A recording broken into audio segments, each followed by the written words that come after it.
जय शिवराय बांधवांनो, काल आपण एक व्हिडिओ केला होता आणि त्या व्हिडिओमध्ये आपण पोर्टल व्यवस्थित चालू झालेला आहे, आपल्याला अर्ज करता येतात याबद्दल केला होता। आणि त्यावर आपल्या एका भावानं अशी कमेंट केली की तुमची झोप झाली का, तुम्ही सगळी जुनीच माहिती द्याले, पोर्टलवर एक प्रेस नोट आलेली आहे। आता त्या प्रेस नोट बद्दलही आपल्याला बोलायचंय, पण त्या कमेंट बद्दल मला थोडंसं स्पष्टता करायची की काल जो माझा सांगण्याचा उद्देश होता, तर या अगोदर ज्या बांधवांच्या कमेंट येत होत्या की पोर्टल चालत नाहीये, अर्ज भरता येत नाहीये, त्याबद्दल मग मी काल स्वतः एक ट्रॅक्टर साठी अर्ज केला आणि अर्ज करताना मला कोणत्याही प्रकारची अडचण आली नाही। म्हणून मी हे सांगण्याचा प्रयत्न केला की पोर्टल व्यवस्थित चालतंय, तुम्हाला अर्ज करायचा असेल तर तुम्ही करावा। आणि त्याच्यानंतर मी जो व्हिडिओ प्रसारित केल्याच्या नंतर ती प्रेस नोट आली, त्या प्रेस नोट बद्दल, त्यानंतर जे काही उत्पन्नाचं प्रमाणपत्र आहे त्याबद्दल, 7/12 कोणाची लावावी त्याबद्दल, जिल्ह्याचा कोठा संपलेला आहे अशा सुद्धा बऱ्याच कमेंट येत आहेत आणि याबद्दल आपण या व्हिडिओच्या माध्यमातून बोलणार आहोत। आता मित्रांनो, जी आपण माहिती देत असतो ती पोर्टलवर जी अपडेट असते त्याबद्दल, किंवा मी स्वतः ते पोर्टल वापरून आलेली माहिती, किंवा महामंडळाकडून त्या व्यवस्थापकीय संचालकांना बोलून त्यांनी जी माहिती दिली त्याप्रमाणे मी माहिती देण्याचा प्रयत्न करत असतो। आपण काही चुकीची माहिती देत नाहीत आणि कोणत्याही जे लाभधारक आहेत महामंडळाचे त्यांना उगाच काहीतरी आमिष दाखवायचे असंही सुद्धा नाही। पोर्टलवर ज्या अडचणी आहेत त्या आपण बोलण्याचा प्रयत्न करत असतो।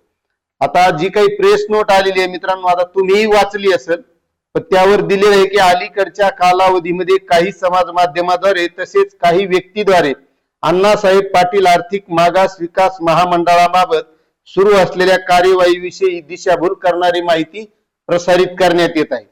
आता यावर काही जण चुकीचंही बोलत असतील, चुकीचीही माहिती देत असतील, पण मला काही गोष्टी स्पष्ट करायच्या की जर महामंडळाची वेबसाईट गेल्या 2-2.5 महिन्यापासून बंद आहे, ती जर लवकरच व्यवस्थित झाली असती तर या गोष्टी घडण्याचा संबंधच येत नव्हता।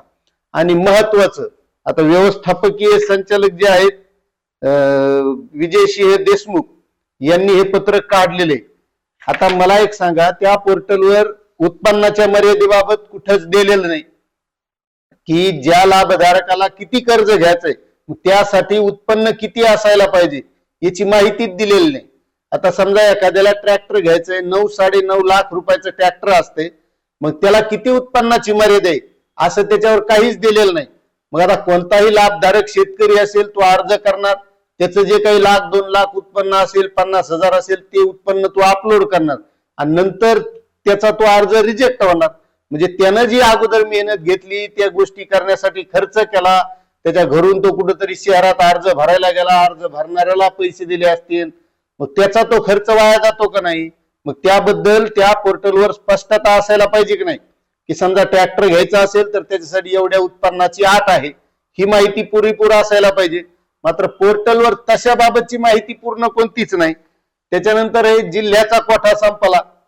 आता बरेच जण काय करतात, त्याला काय माहित किती कोठा आहे जिल्ह्याचा आणि या अगोदर किती जणांनी LY काढलेले आहेत किंवा किती जणांनी अर्ज भरलेले आहेत, म्हणून त्या पोर्टलवर ते सुद्धा दिलेलं नाही की कोणत्या जिल्ह्यासाठी किती ट्रॅक्टरचा कोठा आहे, किती लोकांना कर्ज दिले जाणार आहे। मग तसं त्याच्यावर माहिती असायला पाहिजे, या जिल्ह्याला एवढा कोठा आहे, या जिल्ह्यात एवढ्या लाभधारकांना दिल्या जाणार आहे आणि किती लाभधारक झालेत आतापर्यंत ही माहिती द्यायला पाहिजे। आता त्याच्यात माहिती दिली आतापर्यंत कोणत्या महिन्यात किती रक्कम दिली, क्लेमची संख्या किती आहे, लाभार्थ्यांची संख्या किती आहे, अशी माहिती दिली, पण त्या पोर्टलवर ती माहिती द्यायला पाहिजे। म्हणजे त्याच्यातून जे काही लोक बेजार व्हायले अर्ज करायला, ते कागदपत्र गोळा करायला, तर त्याच्यासाठी ते परेशान होणार नाहीत, कारण त्यांना जर अगोदरच कळालं, कारण कोणत्या भरणाऱ्याकडे गेले तर ते सांगेन तेव्हा सध्या हे आता ट्रॅक्टरसाठी अर्ज करता येणार नाही, आपल्या जिल्ह्याचा कोठा संपलेला आहे। मात्र तशी या प्रकारची कोणतीही अपडेट नाही। आणि जे यामध्ये दिलेलं आहे की आचारसंहितेच्या बद्दल, जिल्हा परिषदच्या ग्रामीण भागात काय सध्या आणखी निवडणुका सुरू झालेल्या नाहीत, त्याची आचारसंहिता नाही, म्हणून ग्रामीण भागातल्या लोकांना काही अर्ज करायला अडचण नाही।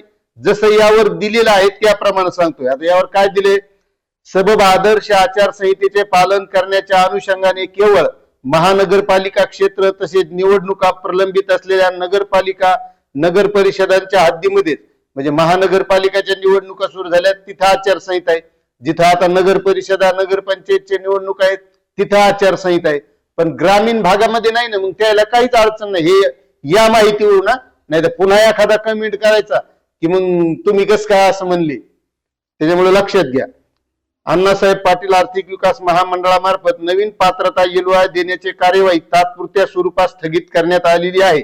या व्यतिरिक्त उर्वरित राज्यामध्ये पात्रता प्रमाणपत्र LOI देण्याची कार्यवाही नियमितपणे सुरू आहे, यावर स्पष्ट दिलेलं आहे ह्या प्रेस नोट मध्ये. म्हणजे जे ग्रामीण भागातले लाभधारक शेतकरी असतील त्यांना अर्ज करायला काहीच अडचण नाही. आणि माझा जो माहिती देण्याचा प्रयत्न असतो तर ती खरी तंतोतंत जी असेल ती, उगाच काहीतरी आपल्या भपाऱ्या मारायचे आणि लोकांना काहीतरी सांगित बसायचं असा आपला उद्देशच नाही. जे जे बेरोजगार तरुण असतील मराठा समाजाचे तर त्याला त्याच्या माध्यमातून कर्ज मिळावं, त्यांनी स्वतःचा स्वयंरोजगार करावा, हाच आपला मूळ उद्देश आहे.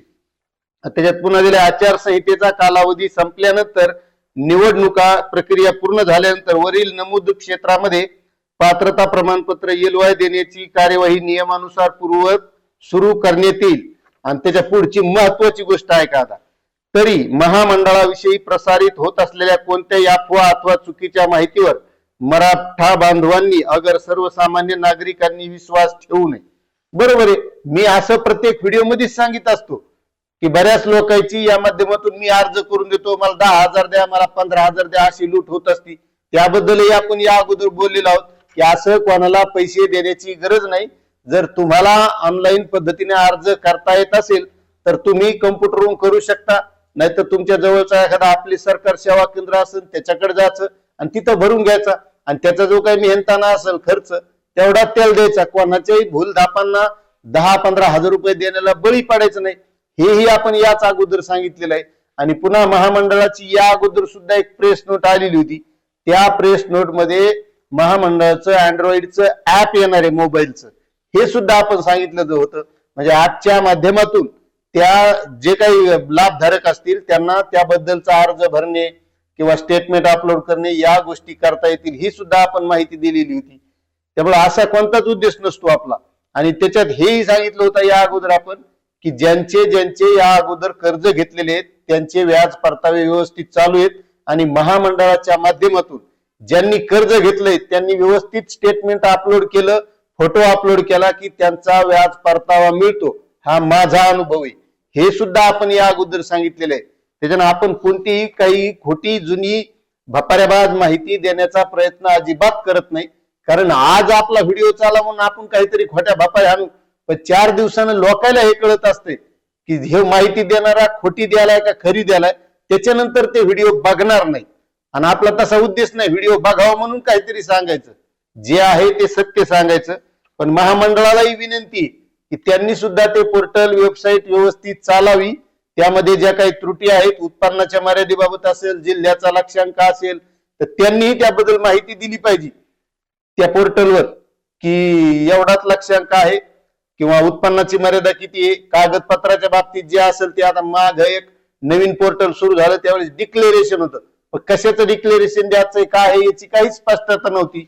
मला त्याबद्दल जर बोललं तर त्या काय भूल थापा अफवा होऊ शकत नाहीत, कारण त्याबद्दल माहितीच नसल्यावर काय करणार आहे शेतकरी. तर अशी ही माहिती मध्ये दिली आणि परताव्याची सुद्धा या प्रेस नोट मध्ये दिली, तुम्ही बघितली असेल. आता याच्या व्यतिरिक्त तुम्हाला काय वाटतंय तर तुम्ही कमेंट करा, आणि आपली माहिती जर आवडत असेल तर चॅनलला सबस्क्राईब करा आणि जास्तीत जास्त व्हिडिओ शेअर करा. धन्यवाद.